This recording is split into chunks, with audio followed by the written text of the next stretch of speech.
તો ગીર સોમનાથમાં 350 કરોડનું ડ્રગ્સ પકડાવાનો કેસ, જેમાં ગીર સોમનાથ પોલીસે દિલ્હીમાં તપાસ કરતા અનેક ખુલાસા થયા છે।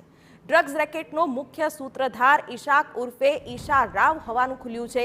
ઈશાકે અગાઉ 4 મોટા કન્સાઇનમેન્ટ પાર પાડ્યાની પણ શક્યતા છે। વેરાવળ જામનગરના જોડિયા સલાયા બંદર પર ડિલિવરી થતી હતી। ડ્રગ્સ કોને અને કેટલા પ્રમાણમાં ડિલિવર કર્યું તે દિશામાં પણ તપાસ તેજ। અમારા સંવાદદાતા મોહિત આ વિશે વધુ માહિતી આપી રહ્યા છે। જી મોહિત। શિવાની, જે રીતે વેરાવળમાંથી 350 કરોડનું ડ્રગ્સ છે તે પકડી પાડવામાં આવ્યું હતું, જેને લઈને હવે નવા ખુલાસા જે તે થઈ રહ્યા છે। જે ગીર સોમનાથ ના દરિયાકાંઠાથી જે ડ્રગ્સ મળ્યું હતું તે દિલ્હીમાં એક નાઇજીરિયન યુવાનને તેની ડિલિવરી આપવામાં હોવાનું સામે આવ્યું છે, જેને લઈને ગીર સોમનાથ પોલીસ છે તેમના દ્વારા દિલ્હી ખાતે પણ તપાસ છે તે હાથ ધરવામાં આવી છે।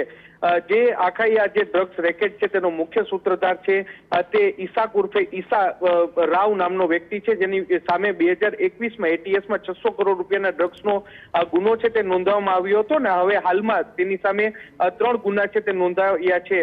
જ્યારે તેમનું 2021માં નામ આવ્યું ત્યારથી જ જે નેશનલ એજન્સીઓ છે સાથે સાથે જે ગુજરાત એટીએસ છે તેમના દ્વારા તેની શોધખોળ છે તે હાથ ધરવામાં આવી છે, પરંતુ તે હજુ સુધી પોલીસના હાથે લાગ્યું નથી।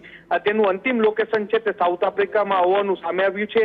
અત્યાર સુધીમાં જે પોલીસ તપાસમાં જે ચોંકાવનારી વિગતો સામે આવી છે તે 4 મોટા કન્સાઇનમેન્ટ છે તેમના દ્વારા અગાઉ કરવામાં આવ્યું હોવાનું સામે આવ્યું છે, જેમાં 2 કન્સાઇનમેન્ટ છે તે વેરાવળ અને સાથે સાથે 2 કન્સાઇનમેન્ટ છે તે જોડિયા અને સલાયા બંદર ખાતેથી કરવામાં આવ્યું હોવાનું સામે આવ્યું છે, જેને લઈને પોલીસ દ્વારા એ તપાસ શરૂ કરવામાં આવી છે કે આ ડિલિવરી છે તે કોને અને કઈ રીતે આપવામાં આવી હતી અને કેટલા પ્રમાણમાં જથ્થો છે તે મળી આવ્યો છે। ઈશાકના પરિવારજનો છે તેને અત્યારે ગુજરાત એટીએસ છે તેમની ગુનો નોંધી અને તેની ધરપકડ કરી છે અને ગીર સોમનાથ પોલીસ છે તેમના દ્વારા પણ તેની પૂછપરછ કરવામાં આવશે। ત્યારે ગુજરાતમાં એક મોટા ડ્રગ્સ રેકેટનો આગામી દિવસોમાં પર્દાફાશ થાય તેવી પૂરી શક્યતા અત્યારે વ્યક્ત કરવામાં આવી રહી છે। બિલકુલ, તો એક મસ્ત મોટા ડ્રગ્સ રેકેટનો પર્દાફાશ થઈ શકે છે। એક બાદ એક જે કડીઓ જોડાતી જાય છે આમાં તપાસમાં પણ મોટા ખુલાસા થઈ રહ્યા છે। 350 કરોડનું ડ્રગ્સ ઝડપાયું હતું, ત્યારે ગીર સોમનાથ પોલીસ કે જેનું દિલ્હી કનેક્શન પણ સામે આવ્યું છે આ કેસમાં તે અંગે પણ તપાસ કરી રહી છે।